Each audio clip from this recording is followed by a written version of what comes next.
when you are in my situation, you are dealing with ghosts. Some guy has written something about you. They don't confront you with what has been written.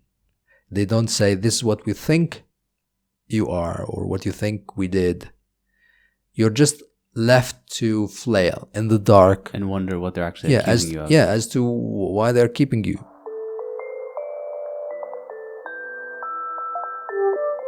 Waleed, thanks so much for coming by. Thanks so much for taking some time to talk to us. Thanks for having me. We're glad to have you. Yeah, we're super appreciative. With us today is Waleed Salem. Do you want to introduce yourself and just say, before we get into your story, just your background? And Sure. I'm a journalist, and I am a PhD student at the University of Washington in Seattle. I'm a father, and that's about it for now. Well, first of all, let me say, Waleed has an amazing essay out in New Lines magazine. It came out about a week ago or so. 2 weeks. What's the name of the piece? It's Scenes from My Egyptian Captivity.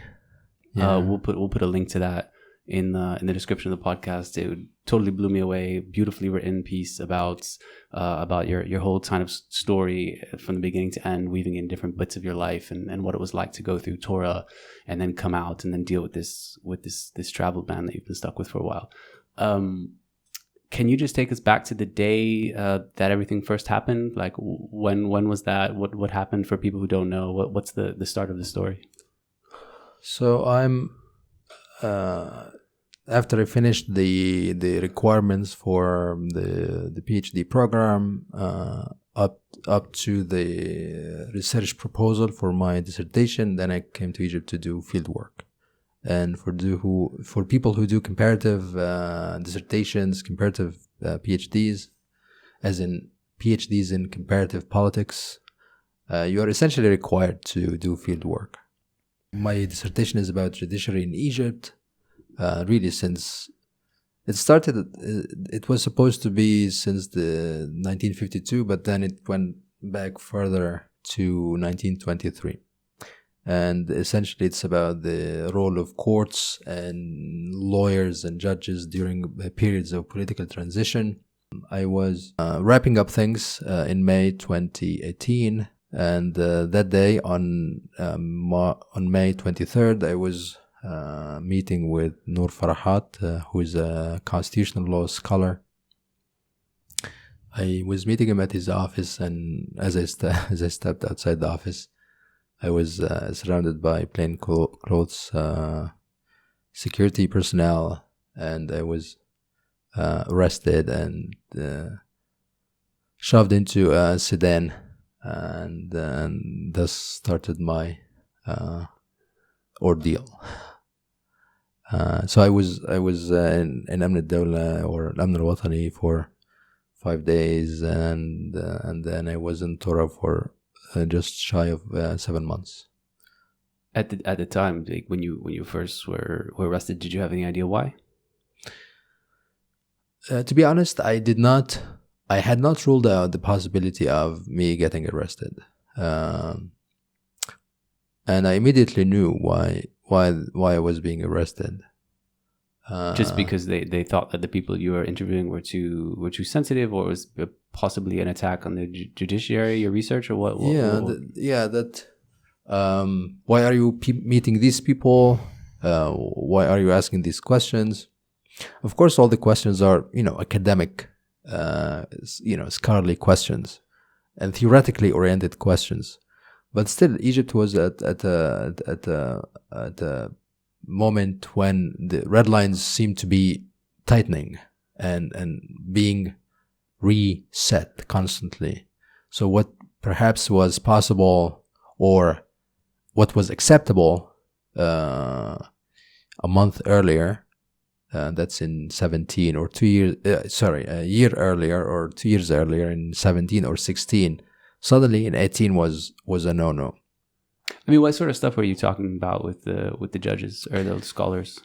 Yeah, I was asking things such as So I was talking to both judges and lawyers. So to judges, I would ask things like, was it a good idea that the judiciary got as involved as it did during the transition period between 2011 and 2012, essentially? I would ask things like, was it a good idea that judges be tasked with supervising the election polls, as was mandated by a Supreme Constitutional Court ruling in 2000, and then implemented starting 2005? What do you think about this? The whole notion of the massacre of the judiciary, which is an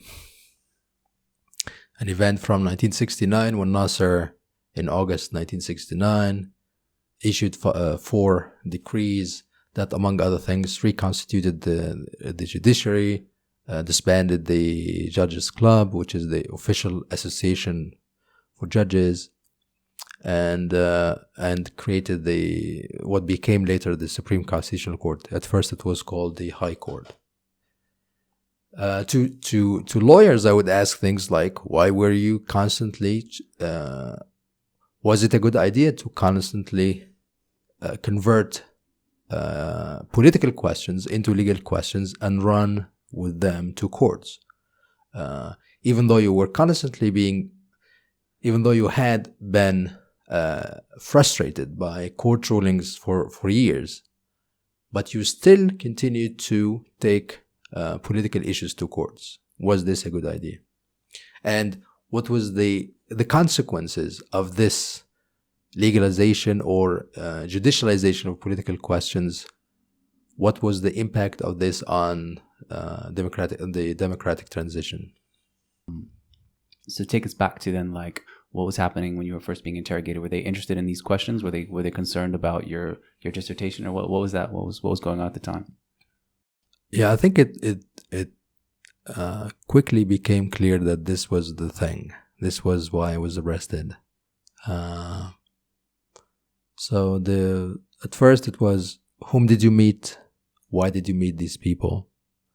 I was essentially saying I met really people from across the spectrum. My interest is not in any particular view.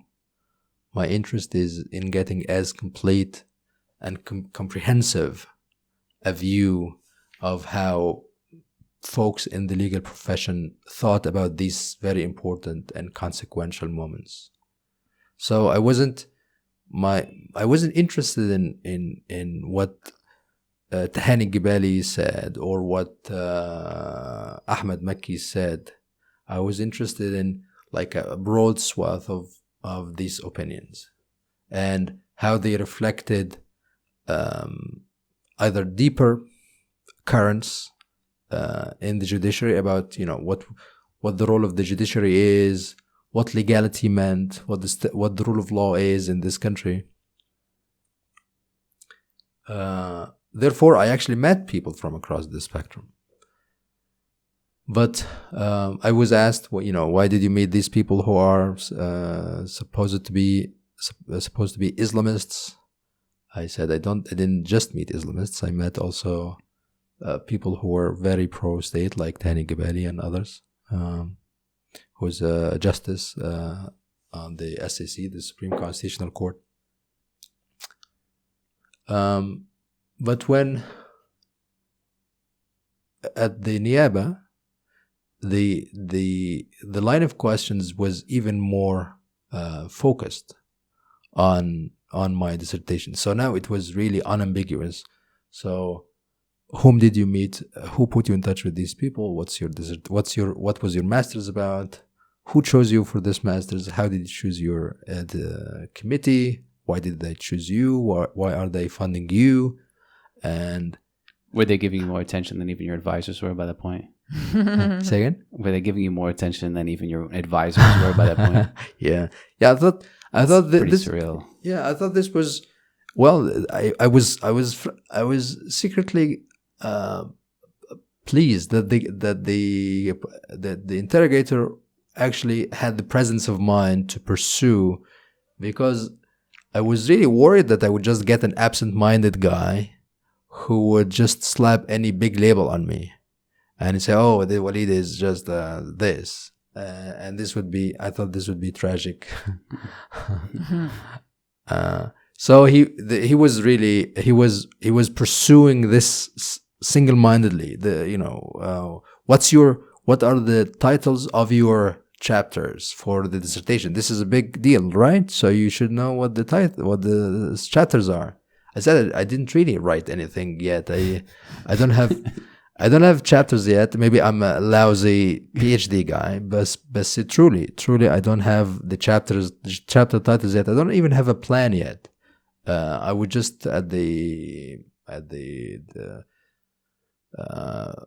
fieldwork stage, which is interviews, some haphazard readings, haphazard writings. I'm just in the flow of just taking in all I could.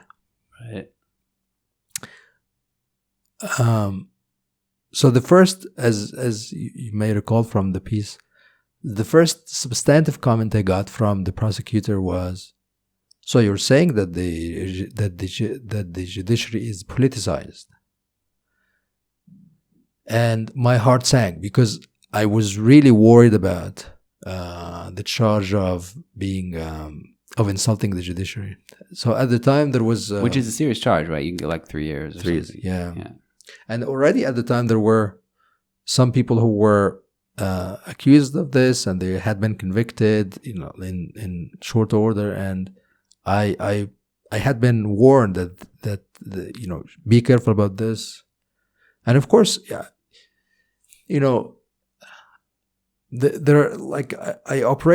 I think I operated in this period with these two minds. On the one hand, there is Waleed, the researcher. I had been living in Seattle and in this American university environment, and my mind would think this is all regular research stuff. It's benign. It shouldn't offend anyone. But then there was also the Waleed, the guy who grew up in Egypt and with Egyptian friends, who were constantly saying, you are crazy to do work on these things. This is dangerous or foolhardy, or this is not the right time or the right subject to think about or write about. You probably picked the subject though earlier, right? This sort of, when did you first decide on it? Things must have changed as you were going through this process. No, this is one of the most consistent things in my life, that I had thought about this subject when I was thinking about graduate school, and even though there were twists and turns. What year was that?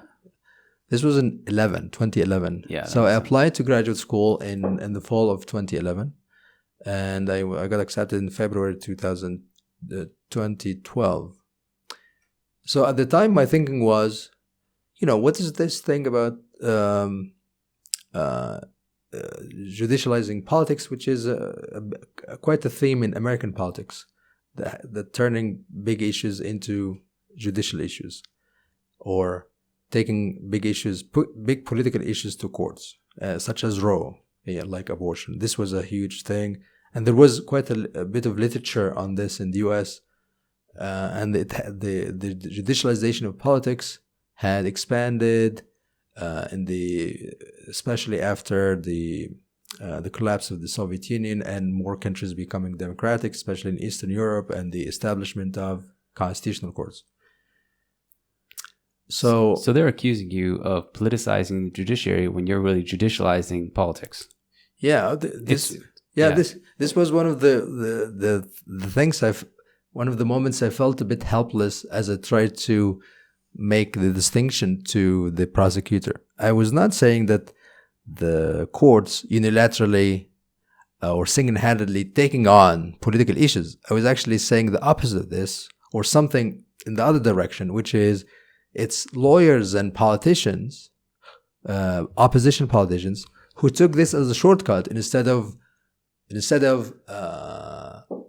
mobilizing people and creating parties and so on in order to force their position on their rivals. They were simply taking things to courts. So anyway, so when the time came for me to ask the prosecutor, so what are the charges? I was very concerned that it would be insulting the judiciary. Right. He said, no worries, it's terrorism. Jesus Christ. It's no, he said, no, you will be charged with I think it's called notice of a charge or preliminary charge, because the official charge is when you are taken to court. Yeah, trial. This was all pre-trial detention. Yeah. So no, this is joining a terrorist organization, knowingly, and knowing it's. Did they tell you what the organization was? I'm not exactly sure, but I think they did. Yeah, I think it was the Muslim Brotherhood. Okay. And spreading false news with the intent of undermining national interest and disturbing public peace. So at first I thought, okay, this is not too bad, because these are so absurd that I could simply there's no evidence. There's absolutely no evidence that I joined I joined the Muslim Brotherhood, or that I published anything remotely false news or remotely disturbing to the public peace. So this is good. Did they show you the evidence for the charges at all, or any kind of sort of support for that? No, this was the crazy part, that at least in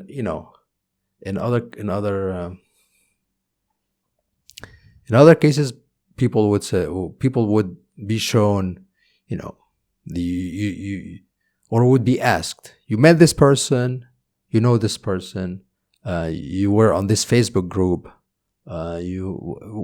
something. You Right. published this on Twitter or on Facebook or on Blogspot or something. Or here's this thing. What's this file on your laptop? Okay. None of this happened with me. Really, it was all starting. They start with very open question. Do you know this person? And I said, no, I don't know this person. I know who he is. So, do you know Abdel Melam Abul Futuh? So I know of this person, but I do not know this person. I've never met. I know who he is, and that's it. So when the prosecutor, at first I was really I felt a slight relief that okay, it's terrorism. It's crazy that I'm being charged with terrorism. So that's, well, I can easily show that this is not true. But later on when the prosecutor said, you need to have a lawyer with you the next time, so do you want us to name a lawyer for you, or you want to choose your own lawyer? I said I would like to Isam Istanbuli to be my lawyer, who is a constitutional law scholar. At first they didn't know who this lawyer is, but then he said, let me just tell you that a constitutional lawyer isn't necessarily the best for terrorism cases. And I think now this rang differently in my ears. That terrorism, I was thinking, now I am in terrorism cases now. And this was, like I felt like a sudden blob of dread falling on my head with this announcement. And actually, this guy, the prosecutor, he actually meant this, and it was useful, because it takes certain skills and certain familiarity to navigate. What even makes someone like a good terrorist lawyer? Like what would that even? What type of stuff would that lawyer even be able to do? Like what differentiates a terrorism lawyer from someone who's? It's not about the lawyer necessarily extricating you from anything. because it's pretty much a foregone conclusion that if you go there, you're staying at least the 5 months. The 5 months is just because that's the number of times it's renewed before you are legally required to go to a judge, right? Yeah, it's like every 15 days, there's like essentially automatic renewal in pretrial detention until the 5-month mark, right? Yes. Is that what happened with you? Mm-hmm. Okay. So all of this that you're talking about now happened within like the first day? That was when you were first just being interrogated? Yeah, the first interrogation at the Niyaba, which was on after 3 days at Amn al-Dawla at some Amn al-Watani place. Okay. National security unidentified place. So you decided to go with this constitutional lawyer, or you were deciding like how you're best going to even defend yourself, right? And you were asking what makes a terrorism lawyer. If I were in your position, I wouldn't even know who to appoint or why you would need a certain type of lawyer. How to even navigate that? I think what I've learned really from this experience is a good lawyer is not a person who stands better chances of getting you out, but really someone who knows the process, even the bad parts, the parts such as you will not get out before 5 months, it's impossible, so that they can speak to these routine aspects of the journey, and they can tell you and your family what to expect. So it's not about them making fancy arguments or knowing the right buttons to push in to get you out, because none of this happens. It's more about, at this point, this is what will happen. 5 months, then there's these judicial hearings every 45 days. People in this kind of cases, How does the renewal work after 15 days? Like, what happens? So it was very brief. We go there and wait for hours. Where? To the state security prosecution in New Cairo. Okay. Yeah, Tagamma. And we wait there. We wait there in a place called Al Habsa Khana, which is like it's almost like from Ottoman era nomenclature. Habsa Khana literally means the place where detention happens, or the detainees are kept. Okay. And you go with a large group of people that are all being renewed on the same day? Yeah. Like how many of you guys were there then? Well, it varied, but I think never less than 100. Okay. Yeah. Do you each get your own little quick session, or does it happen like in mass at once? No, each gets their own 30-second sessions. It's 30 seconds? Yeah. Are you asked any questions or anything? Yeah, it was just simply, are you a member of the Brotherhood? No. Okay, sign. What'd you sign? This is what you said. Yeah, the testimony statement. Yeah. So that's the only question.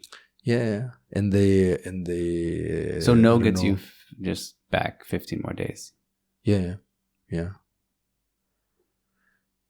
So I think your question. Let me get back to your question, because I think it's really interesting and important. If indeed nothing can get you out, or lawyers cannot do much, one could ask also, why do some lawyers seem to take credit sometimes when some detainees are released?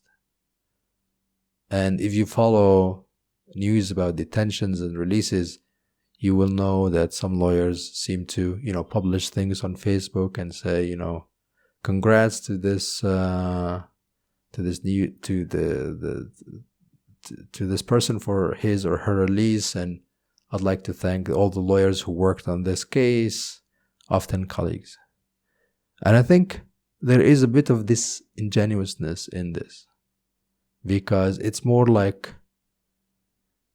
some lawyers, patting themselves on the back for things that are entirely random and chancy, but in a way they want to continue to feel relevant or to assert relevance to, I don't know, donors. I don't want to sound too cynical.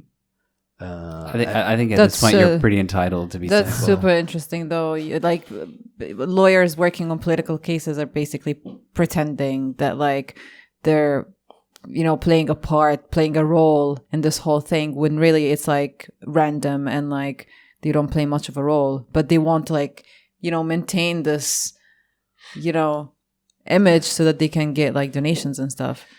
So that's super. I would have never guessed, because they do post on Facebook and they're like, oh, I've worked on this case forever and da da da. Well, I'll try to be as. I love gossip like that. Well, it also like what you're saying makes it seem like their work is even less effective than one would even think from the outside, and that the system, that they have almost no impact on it whatsoever. Well, from a purely procedural vantage point, nothing a lawyer does can essentially nothing a lawyer does can make a difference at the state security prosecution. Do you think that's the case specifically only for the state security prosecution? It's just much tougher. Yeah. Is that because that's where the terrorism cases are, and there's just no real kind of like culture of having a real, like, an actual defense. Yeah, I didn't want to say that, but yeah. Yeah, it's essentially if your case goes there, if your case is routed through to that place, then a decision had been made that due process wouldn't necessarily apply. Mm. This is certainly not the case with the rest of Niyaba. No, it's definitely elsewhere. A lawyer definitely can make a difference in everything. Yeah, for like the 5 people listening to this who don't speak any Arabic, Niyaba is just the prosecutor. The prosecutor, yeah, general prosecutor. So I'm not saying that each lawyer in this domain is like just self-seeking and self-interested, and they're just in this for the money or the glory or whatever. I'm just pointing the simple fact that many lawyers know that really nearly it's nearly the case that nothing can make a difference. But if they admit this openly, this means that it's absurd that they would go and they would be irrelevant. So some of them, there is this moral havoc that they have to, against their own secret judgment, they will continue to make it appear like they have a role, lawyers have a role, they can make a difference, but they know that they cannot make a difference. Wow. Yeah. They're playing pretend lawyer almost just to keep up the image for now. Yes, some do this. Some are really open about it, but they say, okay, maybe on 8 days out of 10, there is nothing I can do. There is nothing that I do would make a difference. But maybe on occasion, I can step in with a detainee, and perhaps I can get them food or something. I can make a difference, even at a small level. Make their life a little easier, at least while they're detained. Yeah. But I'm not saying that rights lawyers are unimportant or they don't do anything. Many try their best, and if their best still falls short of making any difference, this is not on them. This is they have not devised the process. They react to an existing process, and this process doesn't seem very hospitable to lawyers or defense, and that's fine. My concern is with folks who know all of the above, but they continue to put up this image of a process that they have mastered, and they're able to get people out, and they thank one another in a like in a shilla, in a like a clique, which I think is just dishonest. So what was it like when you first got to Tora? Were you with a lot of other people? What was that like? Were the like so-called political detainees all grouped together? Were you guys given any kind of different treatment than ordinary criminals, if you can use that word? Like what was that like? So in all honesty, I was genuinely very, very happy that I was going to Tora, because I knew that once in Tora there are no blindfolds, and there were no blindfolds and no shackles, no handcuffs, and it adds to your fear and terror when you are blindfolded, handcuffed, and you're hearing voices. Okay, so when I was going to Tora, I was really happy, and the fact that you can just see other people's faces and talk to them, this was a huge boost to my. How many days after was that? Like how long were you detained before you finally saw people? 5 days. Yeah, that's a long time to be like isolated and just interrogated. So I the minute I landed in Tora, so they took my backpack, which was a low-ranking police officer was carrying, and they returned to me my glasses, my spectacles, which I hadn't been allowed to use before. So I could see again,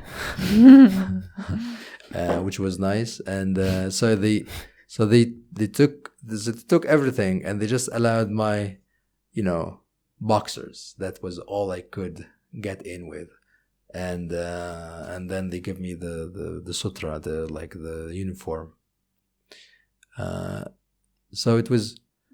So all the folks in Tora were that I was around. They were all political cases, and really the Egyptian bureaucracy openly says these are political cases, these are criminal cases. So Guinea siyasi. When you say that, you mean it's like they say that when they're referring to your case, or where does it say that? Everywhere. Really, in Tora, they when they refer to you, they say معتقل, not معتقل, سجين سياسي or سجين جنائي. Okay. So political detainee or inmate. And is it like written over the wing that you're in, like the political detainee wing? Yeah, they sometimes they refer to the wings in this manner. They say, oh, this section of the building is for criminal detainees or criminal inmates or convicts, and this part is for political detainees. Is that only at the prisons, or also like at the prosecution and courts? And at the prosecution, of course, because everyone. State security prosecution is all political prisoners, with the exception of some of the cases that are that land, I think, under martial law. They land into under this prosecution as well, such as some of the cases of like embezzling, corruption cases with state officials and stuff like that. Some of these also land at the state security prosecution. But it wasn't just in prison. Even when we went to a judge, and after the first 5 months, the judge simply said, "Oh, the political guys will have your cases at the end, if you don't mind, and let me do the criminal stuff first." And we sat through. This was in the appeals day, so they during the hearing that in which I got released. it was all political cases. But the prosecution appealed the decision, so we had to go to another criminal judge, a criminal circuit, because so Qanun al-Irhab, the terrorism law, is a part of the Qanun Jinayat, the penal code. So we had to go to another criminal circuit. And believe it or not, this guy was the guy who released Mubarak, who acquitted Mubarak. His name is Al-Rashidi, and he was extremely professional, truly. So he said, "Well, we're going to have at first the regular criminal cases, and then you guys will have you at the end." And that was it. Yeah. But what was it like during the 5 months, or I guess it was more? It was like you were in Tora for 7 months or so. Like, what was did you become friends with the other? Was there like camaraderie amongst all the political detainees? What was the culture like? What was that? Is it more relaxed than the other parts of the prison, since everyone kind of is a bit? Yeah, definitely. Yeah, it was. One of the first thoughts that came to my mind was, I wish I had studied ethnography. To be able to document and have more of an in on how to record some of these the things I was seeing. It was fascinating, the how people coordinate living in tiny spaces to make life possible, and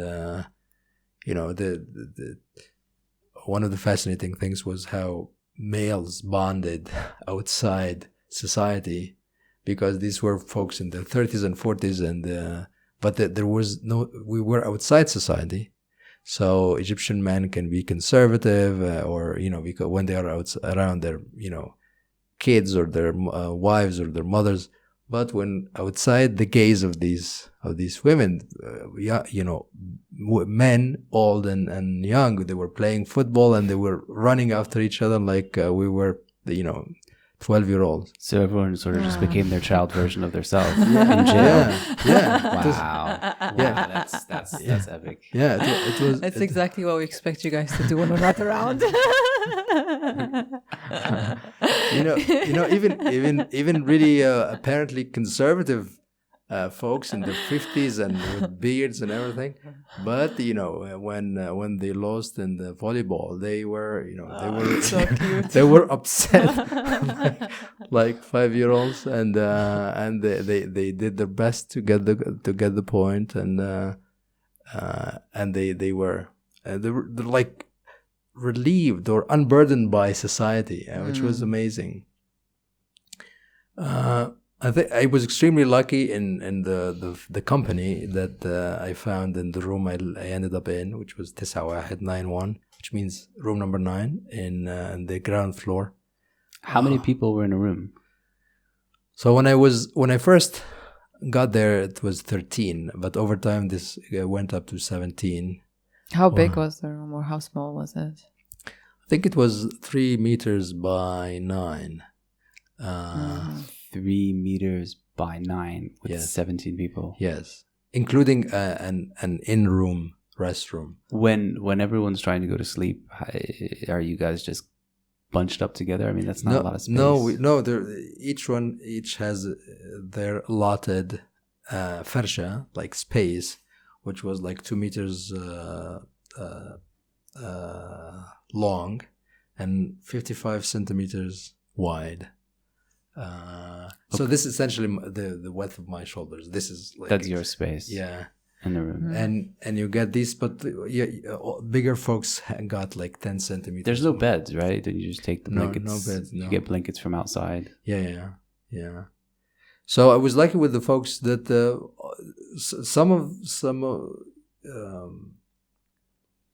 was just a nice dynamic in the room where I was staying.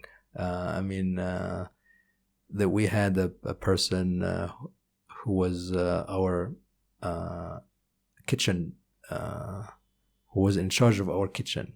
And kitchen, of course, is a huge overstatement. What was the kitchen? So we managed to get pots, a few pots, and there were the supplies from visits like pasta and like uncooked pasta and some veggies, some onions and stuff. How do you know even what you're allowed to get in versus not? Like, are you allowed to get it like basic kitchen stuff in, or most of it's banned? It was more a hit and miss, and lots of negotiation, and sometimes we were allowed to get the new pots. Sometimes there was a big ban on pots. Okay. Because the thing is, the prison I was in, Tahqiq, Signal Tora Tahqiq, or also Signal Qahira. So it had both criminal Ginai and political detainees. So sometimes they wanted to the prison authority wanted to apply the same rules. So you wouldn't be allowed to get anything metal because this might be used in fights or something. But at the same time, they allowed you couldn't get some. You couldn't get like one fork or a spoon or anything, but we were allowed lots of razors to shave, and this was okay. We were also allowed, of course, teeth brushes, which are essentially metal inside. So it was inconsistent, and I think it was more of a, if a room makes trouble, we're going to search the room and take away anything that's metal. If a room is peaceful and they're not causing trouble, then we're not going to we're going to just ignore them. Was your room mostly peaceful, or did people fight frequently? No, there were I think boredom skirmishes. Just people, folks. Sometimes, folks in their 20s and 30s, they get, bored, so they just, pick up verbal fights sometimes, or unforeseen escalations. But they were mostly benign. Yeah. What did you guys do most of the time to pass time? So many people slept. There was lots of sleeping. So we had these 2 hours of tarayud, or like exercise outside. They call them cage-free hours. So when we were cage-free, many. Where do you go when you're outside? So there's a like a yard where you could do volleyball, football. There was a ping pong table, and we made the best out of this, but we had to bring our own rackets. What do you call them? The paddles, yeah. Yeah, the rackets. Yeah. Madarib, yeah. Sometimes this is when I did some of my yoga during the cage-free hours, and so you're doing yoga during your time. Did anyone join you, or just by yourself? No, I think over time they knew I was the guy who was in the US, somewhat crazy, somewhat eccentric, and I thought, okay, I have the license then to do eccentric things. Okay. So you didn't try to give them like a big yoga session, and no, I did lead some workout sessions, like basic cross training, in the room, which was basically when we were not allowed to go out for exercise. So we do some basic like cross training inside the room, and I had like 2-3 committed folks who would always who were consistent and would push me in case I get lazy. Were there any windows? Yeah, of course. Yeah, there were lots of windows. Yes. Was the room ventilated? Yeah, very well. So good. And you can get books inside. The same pot story. It's a hit and miss. Sometimes they were allowed, sometimes not. Okay. I was lucky that I managed to get some books. Essentially my family did, not me. they managed to get some books inside.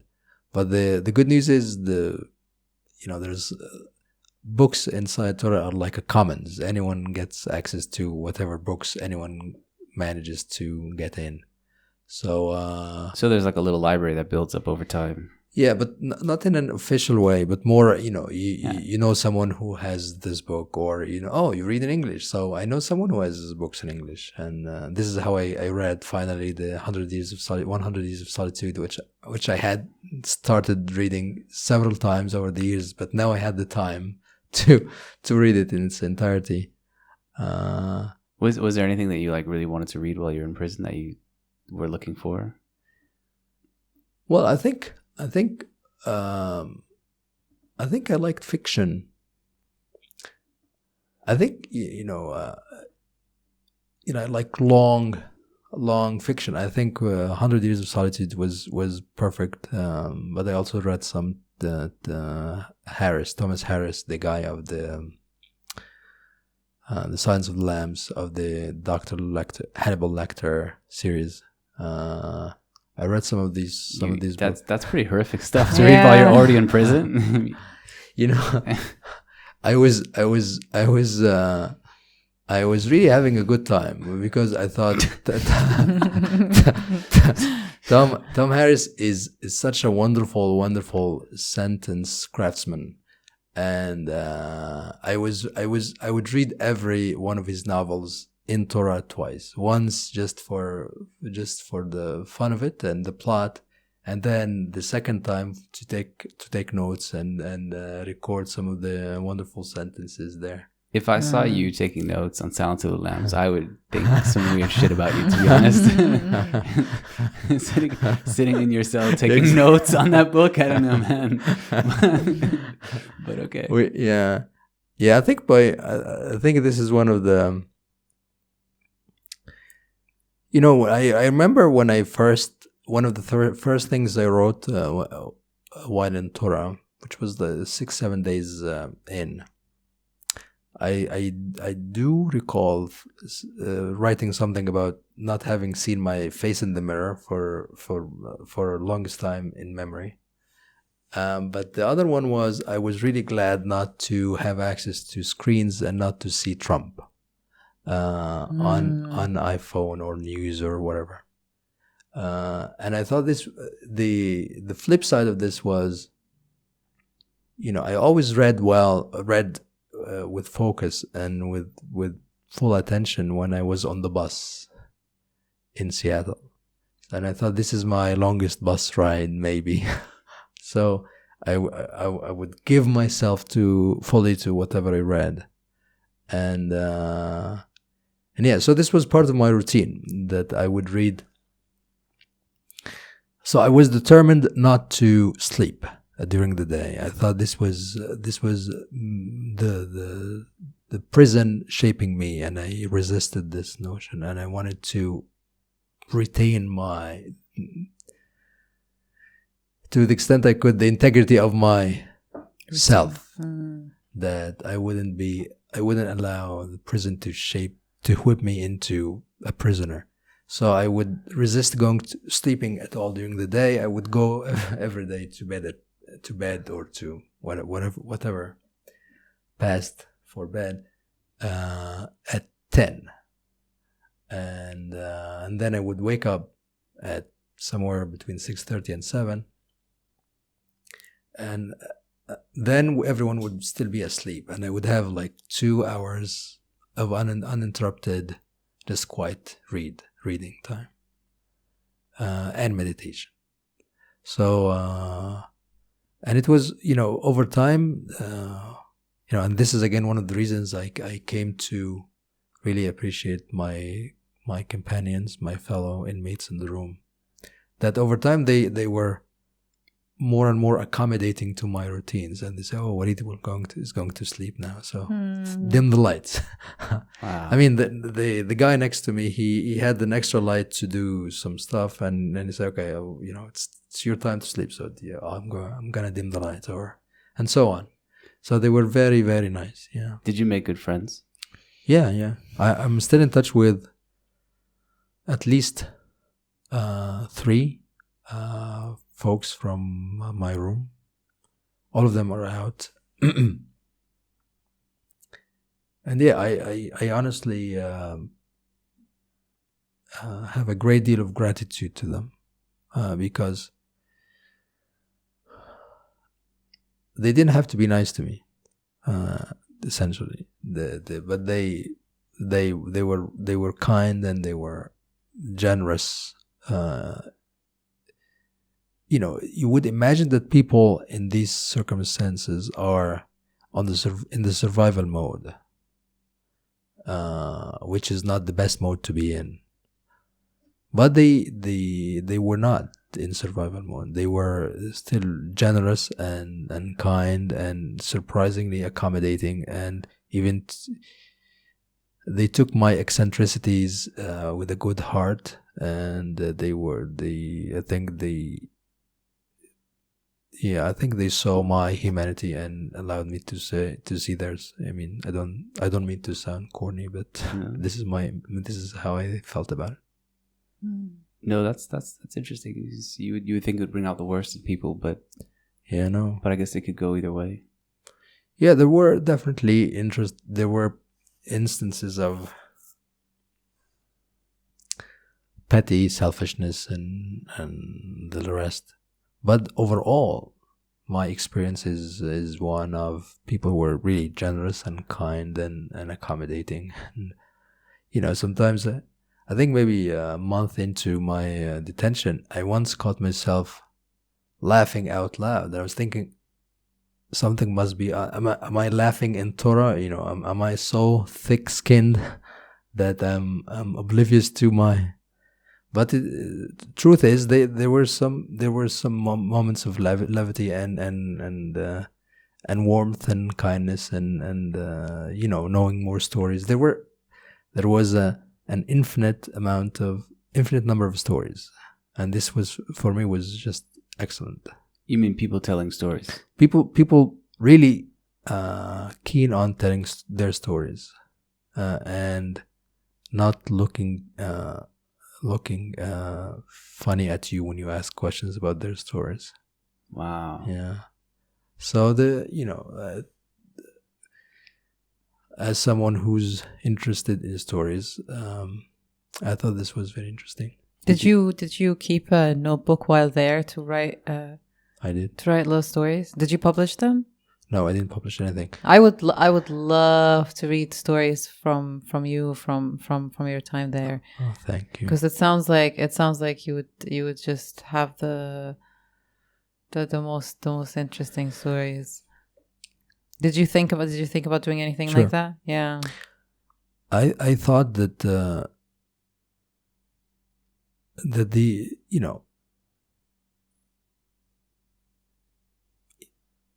I witnessed quite a bit of injustice, not on my part, but other people subjected to injustice, I think.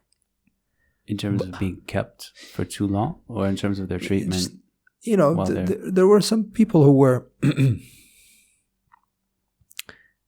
So sometimes we joked, a friend and I joked that no one is in Torah by mistake.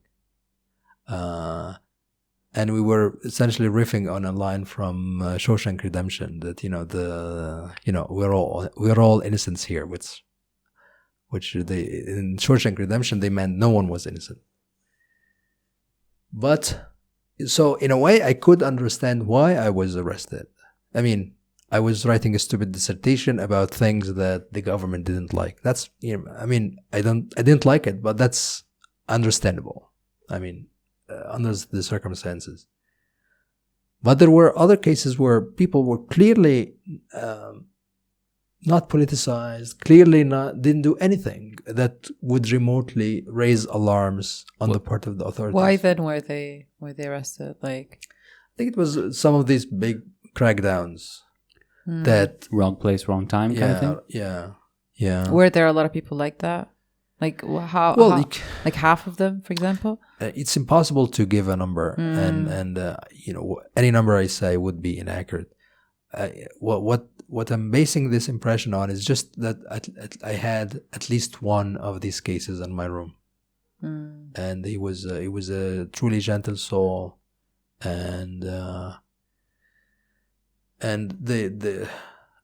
you know, the point I started to make was, there is nothing I can do to this guy, but at least I can maybe tell his story one day, and this would be the, like, bearing witness, if you want to call it this, to not document in an official or a human rights kind of way, but, you know, it's a story worth telling. It's you know, if you ask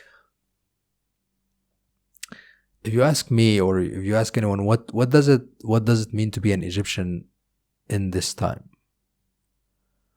Well, there will be no single answer that remotely gets closer to the truth, but an approximate answer might be the sum of Egyptian stories at this moment in history. So stories of the guy, like this gentle soul I was talking about, and your story and my story and a few other stories, and out of this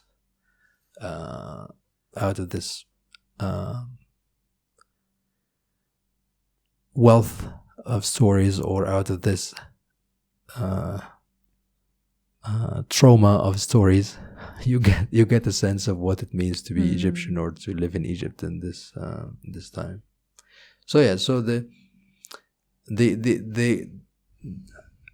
they were interesting stories, and they were sometimes heartbreaking stories, of course, but people were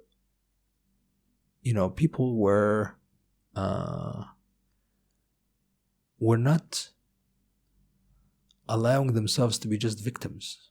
Yeah, they were living, and we had the kitchen guy, the person in charge of the kitchen.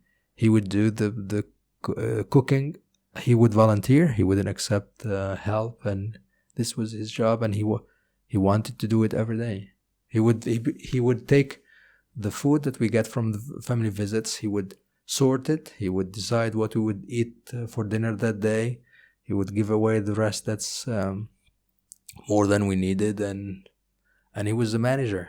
And we all asked him, Muhammad, do we have enough cucumber for the salad? He said, no, we need outside supplies, or we have more bread than we could ever need, so this needs to go outside of the room early on, so that people in room 12-2, they always are short of bread. He was a manager. That's incredible. Yeah. I was talking to someone recently whose husband was in jail, and like a year or two ago, and she was saying that it was about 20,000 pounds a month she would spend on going to the prison and bringing all of these different items. And I had no idea that people were spending so much. And she would say, well, I can't just bring my husband's stuff, because what about all the guys in his cell who don't have families taking care of them? So she adopted all these other people in prison and just started making sure they had all whatever they needed. So I didn't realize the extent to which people really have to kind of really pay up and sort of bring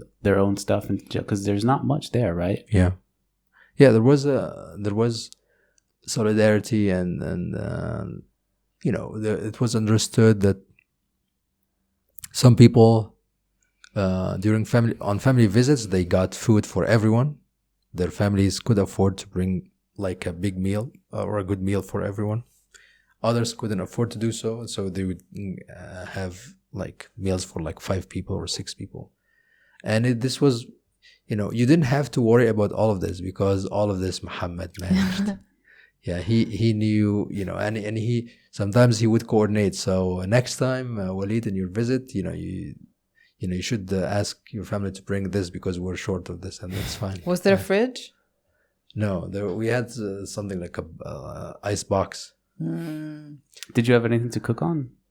Yeah, we had the hot the hot plate. Hot plate, yeah. Was that it? Yeah, that was it. Yeah. So you had an ice box and a hot plate, and that's the whole kitchen. That's the whole kitchen, yeah.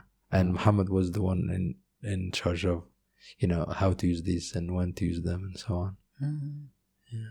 And what was the interactions with like the guards, like the people, like were you guys treated differently because you were political prisoners, or? So in my anbar, in my section of the prison, it was all political prisoners. So I didn't see, I heard, but I didn't see with my own eyes how criminal detainees were treated. What I can say about how we were treated very well. Truly, the shawishiyya, the low-ranking officers and umana shurta, they all treated us really, really well. One of the small transgressions you could do in Torah and mostly get away with is you can get two slots of exercise. So normally each room is allowed just one exercise slot for 2 hours. So sometimes we learned skills to evade the back to the cage routines, and we could stay outside for 2 exercise slots, which means 4 hours. And so sometimes the guards they knew this, and they turned a blind eye, and they understood that we were, we stayed in these rooms, cramped rooms, for 20 hours, 22 hours. So sometimes they were okay with it. But there was one guy, Shorta, and many of them called me Dr. Waleed, doctor, and so on. It's an Egyptian thing. It's just so this guy would say, this guy was very strict, and he would never allow people to get 2 slots of exercise, and I'd say, Dr. Waleed, no, you're not. No. so it's I owe you that I treat you respectfully and give you your right, which is 1 exercise slot, and you are not going to get anything more than this. You back to your room, doctor. It's crazy, huh? Wow. Yeah. Wow. So is your plan to write up the stories of some of these people that you met from your time, or do you mean more like you're gonna work on like just fiction and stuff like that? I think I'm not that seasoned a writer to immediately know what's better for fiction and what's better for nonfiction. That said, I think some of these stories, they were just so interesting that they don't need to be fictionalized. They don't need fictional additions to make them interesting, and perhaps they might be more interesting and more heartfelt as just the way I recall them, because it's recollection, and some of these stories some notes and observations I did write while I was in Tora, and I have these, but I haven't looked at them since. So the plan is to one day, maybe, I'm thinking of something like Naguib Mahfouz's. It's of course impolite to say to put me and Naguib Mahfouz in the same breath, but yeah. So Naguib Mahfouz has aim high, man.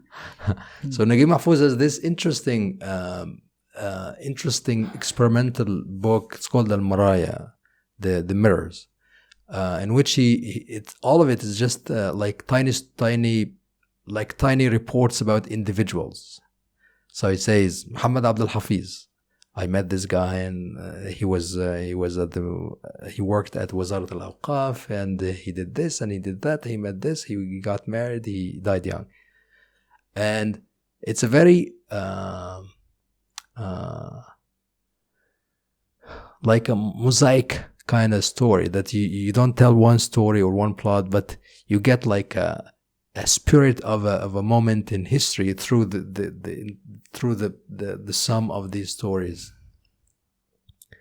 And I was thinking about something along these lines, that something like a basic report about these some of these characters, not in a sentimental way, or not to make people cry for them or anything, but these were interesting characters, and these some of the mosaic of Egypt's situation in 2018, 2017, really from as early as 2011. Okay. Yeah. Speaking of mirrors, sorry. How did it feel to not look into a mirror for a long period of time? It was an interesting feeling, because I think we look at mirrors every day. It's partly reassuring that we are still who we are. We still look the same. We haven't suddenly aged too fast, or there's nothing that looks like we are not the selves we are accustomed to. And I think this became an interesting thing when the first time my sister came to visit, and she was really taken aback when she saw me because I had a big beard, and I think my beard has been graying for a long time, for years, but I think this was the first time that she saw a big beard and lots of gray, and she felt like I had suddenly aged like 10 years. But she was in tears, and I think that I would pay whatever I could pay at the time to see myself in the mirror, then to see what did Waleed see that made her so alarmed.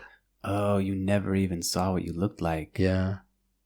So the first time I saw myself in the mirror was, I think, almost a month in, when a veteran detainee allowed me to from a contact, someone who's been there for a long time. He allowed me to use his mirror, and also to shave. Yeah. Was it shocking? When I saw myself, I thought this is, it was a moment of estrangement. I mean, yeah, if you don't see yourself for that long, is there something else that changes? Does your ego dissolve in any kind of significant way, or is that? Yeah, I think so. Yeah, that you don't do anything with your hair. You think, okay. No, I don't mean even like in the physical sense. I mean like in the almost like the spiritual sense, like your actual identity and ego would sort of dissipate a little bit, because you kind of become less focused on you, the individual. I think when you saw other people who also did not have access to mirrors, and how disheveled you get a glimpse of what you may look like. Yeah. And also it was like you were released from concerns that otherwise would occupy you. And there was some relief in this, actually, that it's you just, so for on this note, one of the so there were people in the first room where I landed who were clearly religious, and there were some norms or routines that religious folks expect you to honor or respect. But it was summer when I was arrested. It was summer, and I had 3 pieces of clothing, and if I wanted to wash any of them, it meant that my part of my body would be bare. So the upper body, I would simply just wash the upper part, the part of the uniform, and my upper body would be bare.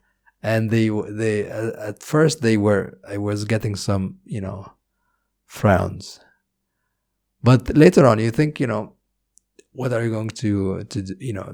I'm not in a situation in which I would care much what society thought.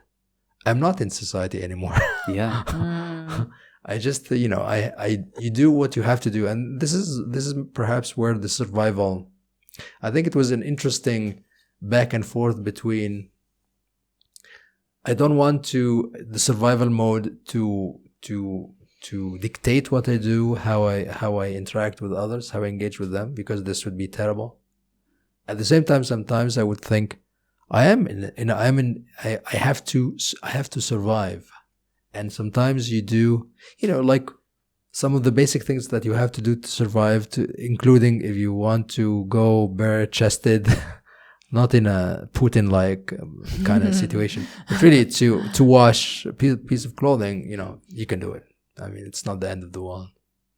Speaking of religion, every so often there's these reports that there's ISIS recruitment in jails because they take advantage of people. There's people become more conservative and even susceptible because they're angry with the state. Did you see anything like that, or what do you make of things like that? I think there was one instance in Al-Habs Khana in Niyaba, in the prosecution, and a guy. There was a little fight, and the one guy was saying to the other, "You are antum abad al-taghut," which is language you would associate with Daesh. I think I don't know. My impression is that people who go to prison, the prison that I went to, Tora, were more the more harmless kind of folks. I think the ones that the prosecutor had stronger suspicions about, they placed them elsewhere, like high security Al-Arab prison. But this is just purely speculative. I don't know. I myself did not witness. I think there were people who were clearly Ikhwan, Muslim Brotherhood folks. But Daesh, I heard stories, but I did not encounter folks myself. Okay. How did you end up 7 months in? You suddenly got released, which I guess is. I mean, there's no way to know how long you're going to stay. Often people stay for the full 2 years of pretrial detention. Not often, no. It's not often? No. But sorry, I interrupted you. No, continue. So what was it like for your release? Was it very unexpected and sudden? How did it work? So the way I understand it is, it seems like these cases fall under some kind of classification in the Niyaba. And so the case I was in, it was 441 for the year 2018. This was supposed to be a case for journalists and media folks. And so it's not a case that involved bombings or anything. So I guess and judges, I guess, knew these things, that the nub of the case is about people who published stuff, maybe. So they tend to be more lenient and more willing to let people go sooner than like 18 months or 15 months, as was the case in other cases. As for why we were released after 6 months, I don't know. This is one of the big questions. If you ask me, like, in degrees of certainty or degrees of uncertainty, I would say I'm quite certain that nothing my university said or did helped. Do you think it did the opposite? No. Okay. No, I think just. So they didn't think you were like some kind of like U.S. spy or like working with the CIA or anything like that. No, I think, when I was first arrested, the guys, when I was still in the sedan on the way to this unidentified place, they were saying, "Oh, we found all the evidence." I think they were taunting me. I think this is just, we found all the evidence we want. You have in your wallet euros and dollars. I did have in my wallet dollars, like $80, and zloty, which is the Polish currency, because my daughter lives in Poland, and I had visited recently. But they were saying, "Oh, we don't need any further evidence. We have the euros and, and dollars." And I had just been arrested, and I was like eager to make the case that, I'm not a bad person. I say, no, it's not really euros. It's zloty. It's from Poland.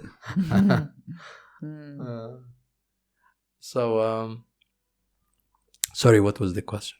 You were saying that like you don't think anything that the university said helped. Like, yeah. You weren't sure like why they suddenly released you. So there were other examples of people in similar cases getting also released after 6-7 months. How did you feel? Was part of you disappointed, or were you just happy?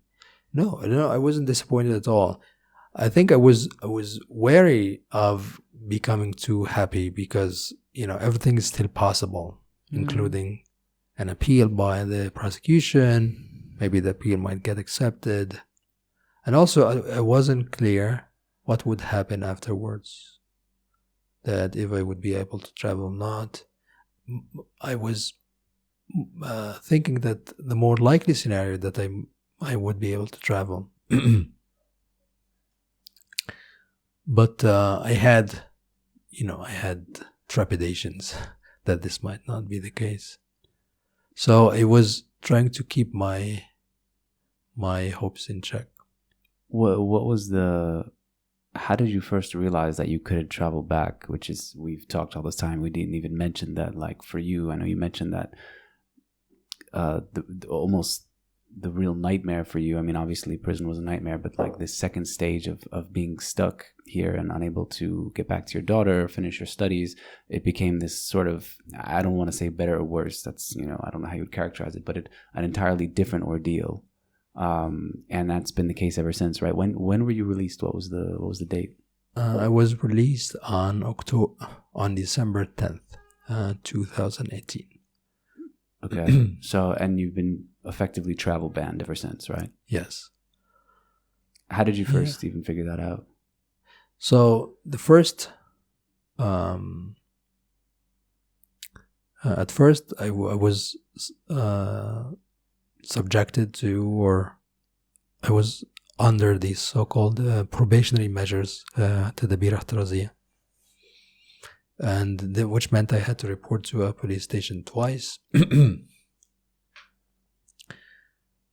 And twice a week, you mean? Twice a week, yeah. Yes, each for 2 hours. And I was told that you can, if you skip these check-ins, you're immediately accused of something criminal or something. That this is a criminal offense to try to evade these check-ins. So I thought, okay, this is the worst case scenario. Was that these measures would run their entire course, which would be 2 years from the day I was arrested.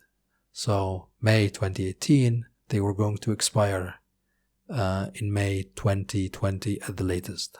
So this would be the entire 2 years allowed by the law. Okay, so you already were preparing yourself to be stuck for 2 years. Yeah, the worst case scenario. I did try with the state security officers in November 2019. I was telling them, I'm happy to provide whatever reassurances you need. Just allow me to see my daughter and come back. And you have my entire family here. Please arrest them all. if I don't come back. Did they know you were making that offer? Yeah, I told them.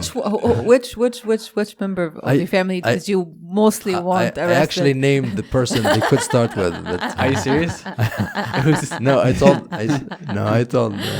told that person later that I asked them to start with you. Who did you tell him start with? One of my brothers. I have many brothers. My mom wouldn't notice the difference. So they at first the officers, they seemed really receptive and said, there's nothing we can do. You still have these probationary measures which were imposed not by us but by a judge. So it's justice ministry. There's nothing we can do. So they seemed to want to help, but they couldn't help. Anyway, so then these measures were lifted in February 2020, but then it took like 3 weeks until the paperwork was done. By now, it was mid-March. At that point, there's no potential for appeal. Your probation's over. You're basically cleared. Clear, yes, yeah. And I did go a step further and asked the leadership of a university that I'm affiliated with in Egypt to check in with security if there's anything else, any reservations about my travel plans, and told them what my travel plans were. And the answer that came back was, no problem. We have nothing against. Yeah, you're not on any list. You're fine. So yeah. then you went to the airport right after that to try to travel? Yeah, not immediately, because back then it was COVID, and there were no planes for almost 2 months. That's ridiculous. So you finish all of this, and then it happens like right as COVID's blowing up. You must have. Yeah. How do you even not feel like the universe is just attacking you at that point? Yeah, Egypt is bad news, Stan. It's the nightmare finds ways to go deeper.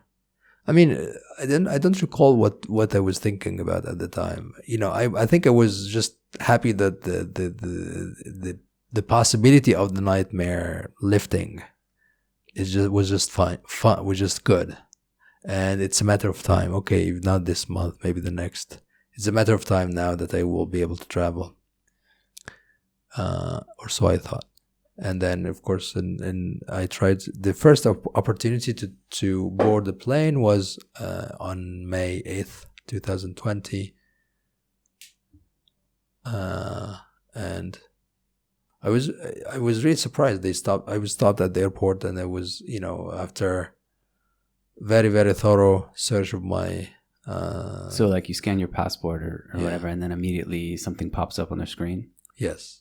Yeah. At first, I thought it was a routine thing, because I know that in other cases, some people whose names are flagged, they can go through this search, or like a brief interview with a national security officer, and then they're let go. Yeah. So I was holding out the hope that this might be the case with me, but then it wasn't, and my passport was confiscated, and the officer said, "You're not traveling. You're going home, and go to you have a mandatory interview or interrogation tomorrow with this state security officer." Did they tell you why? No. At the airport, no. There was hardly any explanation. It was more like, this is what's happening. But the following day, when I went to another national security officer, state security officer, so it was again, why do you go back? Why do you want to go back to the U.S.? When did you work for Al Jazeera? Which I did work for Al Jazeera between December 2010 and August 2012. So why did you work for them? How long did you work for them? Do you still get money from them? I said no, I didn't. Had the Jazeera stuff ever come up in the original interrogations and during the first round? Yes. The very first time when I was arrested, very, very briefly, and as it happened, I had a Facebook post at the time that was somewhat critical of Qatar. And the interrogator at first said, "What are you writing about Qatar?" And I said, "Please read it." And then he read through it, and it said, and that was it. He didn't ask another question about Qatar. So that got you past the initial suspicions. Yes. Basically, Yeah. the point is of Yes. that you're working for Al Jazeera. Yeah, or sympathetic at least. Yeah, but at the Niyaba, at the prosecution, there were a few questions about, how much money did you make? What did you do for them? Okay, maybe you're not ideologically Muslim Brotherhood, but maybe you wanted to support them for the money. At this point, I immediately responded, I can show you my credit card debt right now. It's on the phone. I have that to show you that I'm not rich or anything.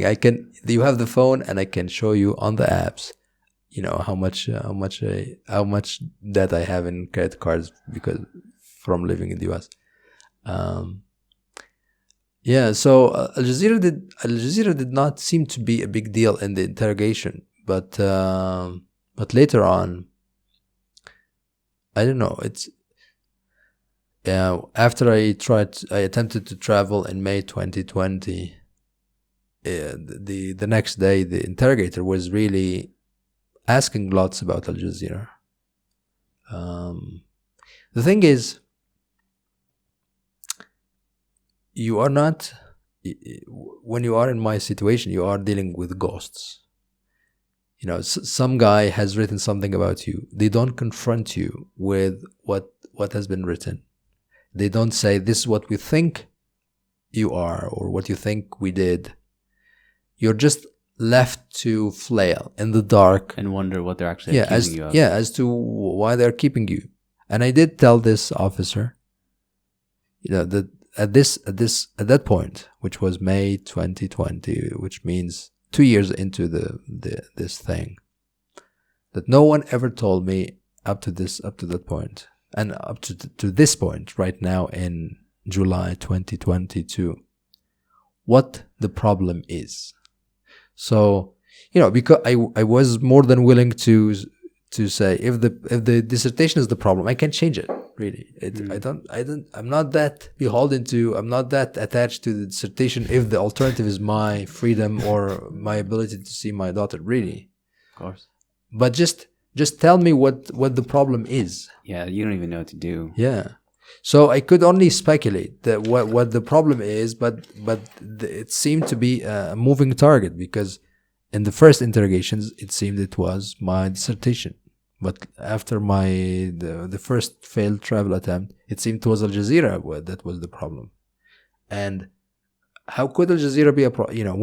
When I worked for Al Jazeera, it was legal, and I worked there for 2 years. You left in what, 2012? 2012 to go to graduate school.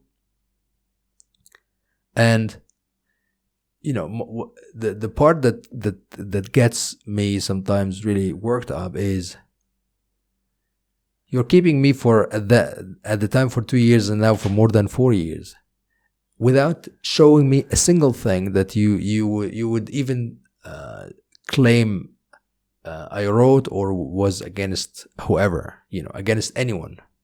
So, in over 4 years, you didn't show me a single thing that I wrote or published or or in which that was critical of the government or critical of anyone. So, and you just have suspicions. You just have something in your head that this guy might be Al Jazeera sympathetic or whatever. And based on this, you are keeping me here, and my life is on hold. And you're just thinking, oh, we have these suspicions that he might be whatever. And this is maddening, because you would think that I don't know, I don't want to sound too naive. I think I am naive enough. At this point in human history, that you would think that you would at least be paid the courtesy, given the courtesy of knowing, of being told what you are held for. At least during Mubarak's time, they would tell, this is our problem, or if you do this, if you continue to do this, then we have a problem with you. You will have to stop, to cease and desist, and it would be understandable. There will be arset win, like first a slap on the wrist, and if you do this again, there will be consequences. Whereas under the current situation, there's no slap on the wrist, there is no warning shot. It's just كله ضرب ما فيش شتيمة. So when's the last time you tried to travel? In May 2021. Okay, same thing happened, exact same process. No, this was interesting. To the extent that these things can be interesting. So it is interesting. It's just really dark and tragic for you. So I thought, your mind keeps rolling on what might have gone wrong and how might I do the things differently in order to avoid fallout.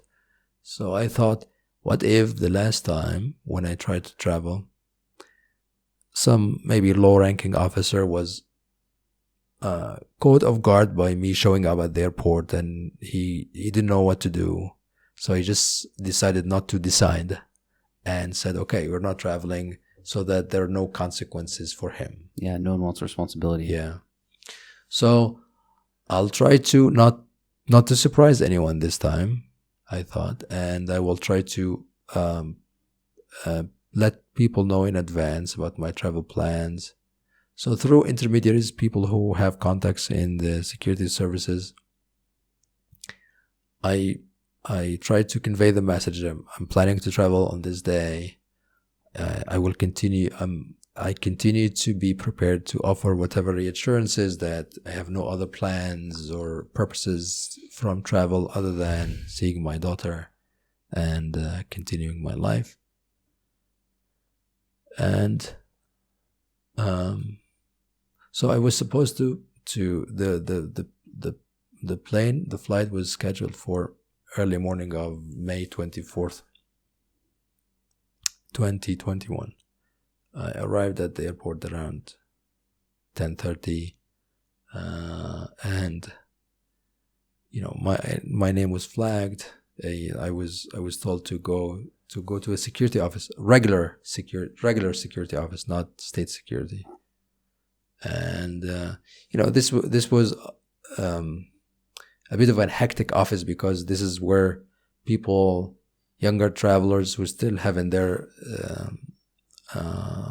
military service done, they go there for some temporary clearance and so on. So there's a bit of action in this office. I was waiting, and once they checked my passport, it suddenly became quiet. Literally, so the officers started to whisper into each other's ears, and finally, the senior one asked me, "Are you in any case?" I said, "No, I was on a case, but I had been released." He said, "That's impossible, because your name has been placed on a no travel list hours ago." And I guess part of his concern or his alarm was this guy just killed someone and is trying to flee the country, or he did something really terrible and he's trying to flee. And I said, no, I was on a political case. He said, okay. And that's it. He said, okay, well, so what we're going to do is we're going to, sorry, but there is a process when someone is tries to travel the same day their name is on a travel ban list, you will have to go through مباحث, تفتيش, مباحث, and then أمن دولة. So searched. What's English for مباحث? Is that the investigator? Yeah, the investigative Committee. Yeah, something. Yeah. Officers, and then state security officers. I said, you know what? I'm not traveling now, so do whatever you have to do. I mean, it's, you know. Do you have any idea how you got put on a travel ban list the same day you were traveling? Of course I do. It seems like the go-betweens who try to reach state security officers to tell them that, you know, Waleed is going to travel and so on. So they must have been pissed that I didn't clear with them first, or they must have thought, you know, if Waleed is going to give us a headache every once in a while by trying to travel, and then people writing about this and say this is not legal, we're going to make it legal. And indeed, this the second time, it was all really legal. It was my name was placed on a travel ban list because I was still on a case that hadn't been closed, and there were no state security or national security officers involved in this time at all. So it was all regular security, regular officers at the airport, and you know, I was waiting outside for an hour. There was no searching or anything. I was told that just wait outside, and an hour later, the senior officer came from the airport security. He came to me and said, "Mr. Waleed, you know, here's your passport back. If you want to travel, go to the Naib al-Am. There's nothing we can do." So they basically shuffled you from the state security prosecution to the general prosecutor, and just said your case was still open somehow. Yes. But that's technically always the case, right? Like, yeah. Cases always just remain open. Yeah. There's no even if your case is open, nothing else happens, right? You're never called in again, or No. So and there's no time limit on how long it can stay open. I'm not sure. I think there are cases that have been open for years or decades, but I'm not sure if there is a legal limit on how long a case can stay open. And you can't like appeal that somehow. Well, I did try to petition this my placement on this travel ban list with the public prosecutor. And this was in June 2021, but then this petition was rejected in last February without any explanation. After almost 8 months of under review. The other thing that my lawyer and I have been trying to do is to file a case with the Cairo Appeals Court, which is the court designated to hear travel ban cases. But so far our efforts have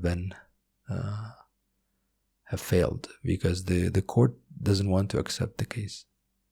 Every time they just say we need more information we'll request or they ask for more information from the public prosecutor, and they haven't yet given us like a case number. You don't even have a case number. No. Yeah. Wow. So that's it at this point, right? Like that means you're just kind of in limbo until your case gets picked up and somehow the travel ban gets lifted. Yeah. Wow. Or of course the other option, which would be nice, very nice. If there's something like amnesty, Has like, that happened for travel bans before? No, if there is some kind of amnesty, like presidential amnesty and these many of these cases are closed, then there is no. If a case is closed, then all the things attached to it are cancelled or voided as well, including travel bans. Does that mean all the other people in that case that you're with, they're all banned as well? No. No, I know for a fact that another guy on this case, he traveled fine. I think it was just me. Yeah, I think That's crazy. yeah. I think they placed me on a travel ban list because I was trying to travel. Yeah. Yeah. How has I mean, how has this affected you? I mean, that's obviously difficult to answer in a way, but like, are you still planning to finish the dissertation? Like, you've obviously had to change your entire life. You haven't been in Seattle in what, 4 years? Almost 5 now. Almost 5 years. So Yeah. You've been living this for 5 years. Yeah, 4.5 years. Yeah. So as I mentioned in the piece, so I mentioned the piece not to publicize it, but just because I know you've read it, so I'm a bit self-conscious about repeating the things that you've already read. No, it's fine. It's fine for everyone else listening, and feel free to publicize the piece. Yeah. It's great. So I think something really happened after to my resilience after the first failed travel attempt. I think up to that point, I continued to think in terms of, okay, there's an end in sight. There's an end in sight to Tora. There's an end in sight to probationary measures. So I think this notion of an end in sight, it helps one's psychology. It makes you able to cope because, however long you have to wait, the waiting is bound, and it's delimited. It has limits.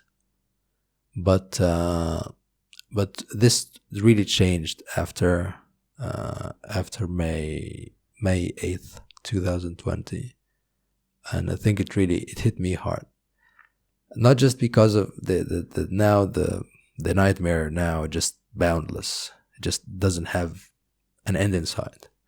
But also just the very, very bad surprise that, I had clearance from state security people that they said that we had nothing against you travel. So what's going on? I mean, what has it changed in the period between April 2020 and May 2020?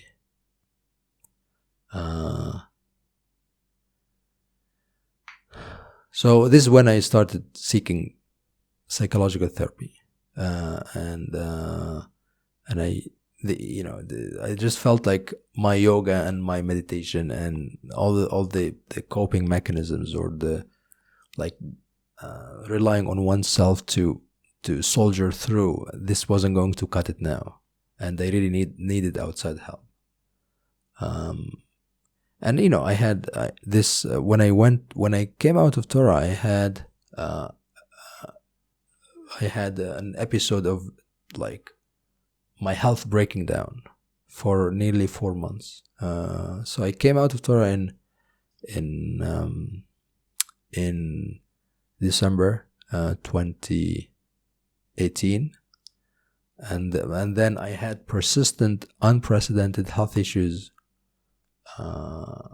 between February and May. Really, like nothing I had. So it's as if my system had held up during survival mode, and now it was allowing itself to just crumble. Wow, like physically as well. Yeah. Yeah, truly. So I get this. I get a rare condition of headache called cluster headaches, which is like bad migraine, like really bad migraine. So I didn't get it. Who knows what triggers it? It's no one knows, including scientists. But after Tora, I got the worst episode of a cluster. What is that like? What's the difference between that and like a regular headache? So regular migraines, they can hit you really maybe every day. It can be chronic, and I think on a pain scale of 1 to 10, it's somewhere between 4 and 6, and many medications work with it. Cluster headaches, they don't strike throughout the year. They strike through a period of time during the year. That's why it's called a cluster. Like, it's a concentrated attack, if you will, that can last anywhere between 10 days to 3 months.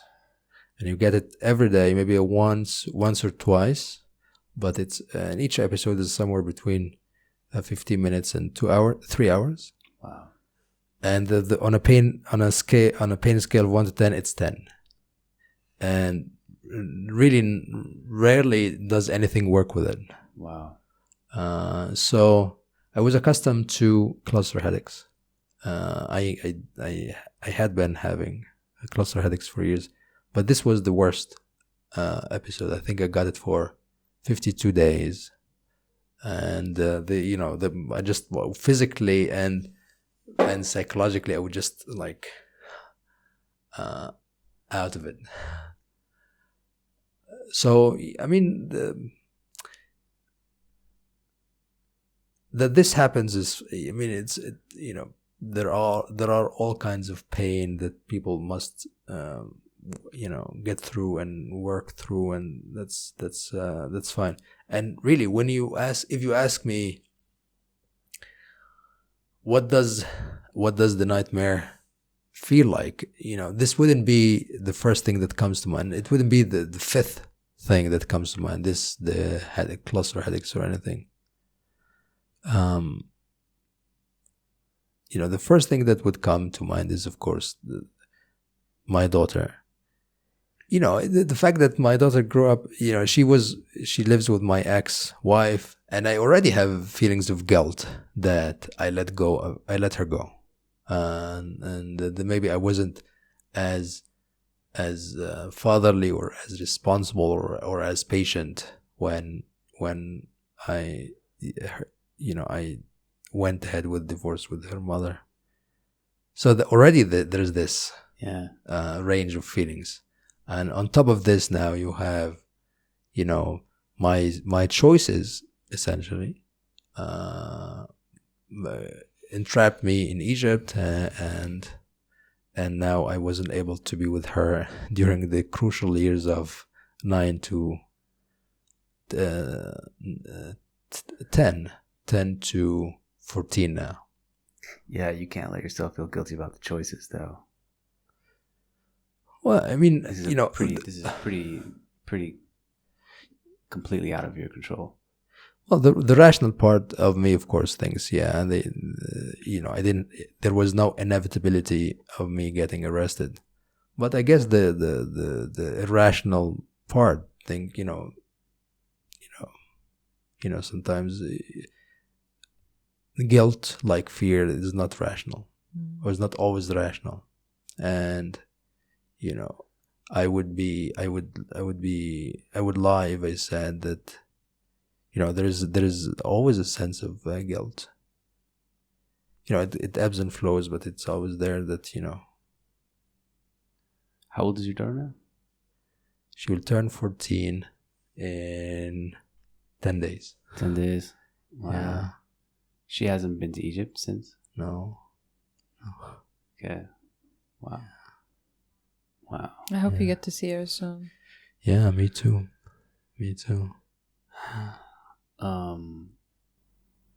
Yeah. Do you think there's anything that anyone can do at this point to help the situation? I am in, I continue to knock on doors. So I am in touch with folks from the National Human Rights Council. They seem really kind and really they seem to want to help. So I'm trying with these people.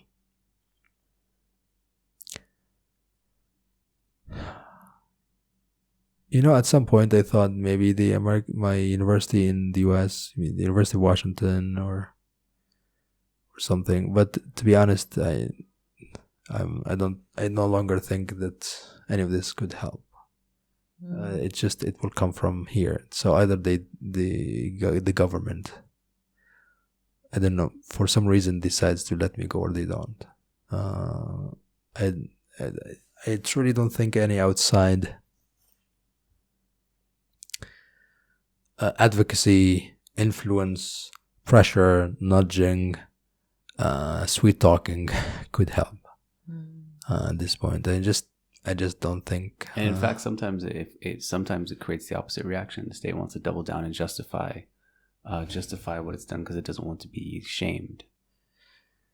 Yeah, the problem is the state or the authorities, they force you to make choices that you like none of them.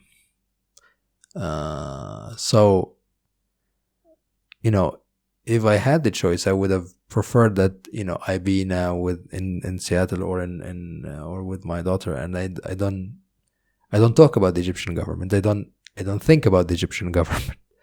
I think about other things. But the incarceration forces you to think of ways to get out, and to the extent you can in your little ways to pressure the Egyptian government to remind the Egyptian government that you exist, and what is the point of this open-ended incarceration. How is this helping the authorities? And if it's not helping the authorities, and it's damaging my life, and it's really extremely detrimental to my life, what's happening? I've said absurd so many times, but I don't know if absurd is the right word anymore. It just when I use the word nightmare, I don't really mean to sound sentimental. To me it's a descriptive word, because the nightmare world is not a rational world.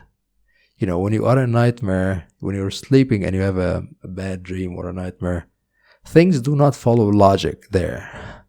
You just, things appear and or disappear, or someone's chasing you and to suddenly disappear, and you are now chased by something else. It's the nature of nightmares to be somewhat irrational, and they don't have a logical sequence to them. And this is part of my experience now. So I don't use the word nightmare to make people feel bad, or to just overplay how I'm feeling. To me it's a somewhat appropriate description of when you're not your mind and its flailing is unable to come up with logic to things, and that has been my story. I think a big part of my story, the story of incarceration. Is there anything else that you wanna say, or like if anyone's listening to this, even in the state or elsewhere, any message, anything at all before we wrap up? There is something interesting I was thinking about why I chose Egypt to do field work in, or why I wanted my dissertation to be about Egypt. And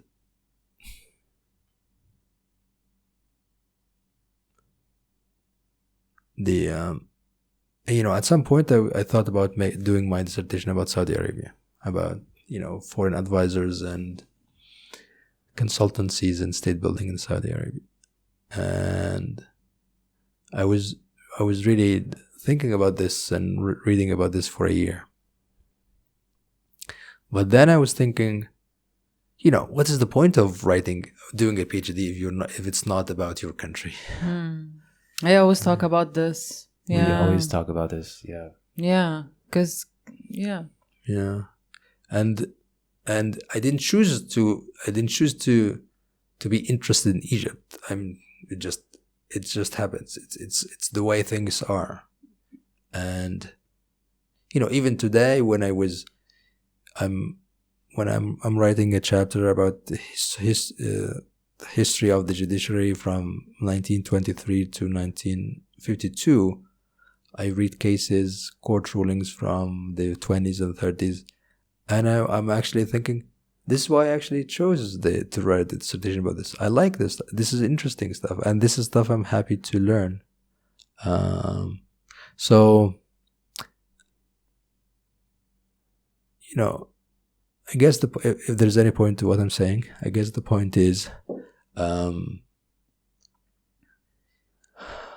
of the craziest things about one of the odd moments about my incarceration in Egypt, inside and outside jail, is people will think this is crazy. It's crazy that you come back to write about the Egyptian judiciary or research the Egyptian judiciary in this political climate. But the person saying this wants you to either be in denial about who you are, in denial about what the things that interest you, or he or she wants you to just say that you are naive and you don't know you don't know enough. You say you are a PhD student and you say you are in politics, but you actually don't. You've read the political situation so wrong that you end up in this situation. And I think part of I think I haven't yet gotten over this you are naive, you say you are in political science and you don't know the first thing, and you look where you ended up. And the only way to counter this line of thinking is to do a good dissertation, as much as I can, and finish the stupid dissertation, and remind myself and others that creating knowledge can be redemptive, even if I was stupid and naive when I decided to come to do a dissertation in Egypt. Wow. I hope you get to finish your dissertation. Thank you. And you get to see your daughter, and you get to travel. Thank you. Inshallah. Every nightmare has to end eventually. Yeah, I think so, yeah. Thank you so much. Thank you so much, for sharing the story. It's extremely meaningful, and yeah. Thank you. Thanks for having me, and for warm and kind hospitality. Asha, thank you for sharing your story. I've been looking forward to hearing it after Eric met with you. He's been saying, you have to meet this guy, Waleed. You have to meet this guy, Waleed. You have to bring him on. Yeah, sure, I'm happy to. And your essay as well is absolutely a stunning piece of writing. It's a beautiful exposition of your whole situation. Really something I enjoyed a lot, even though it's heartbreaking.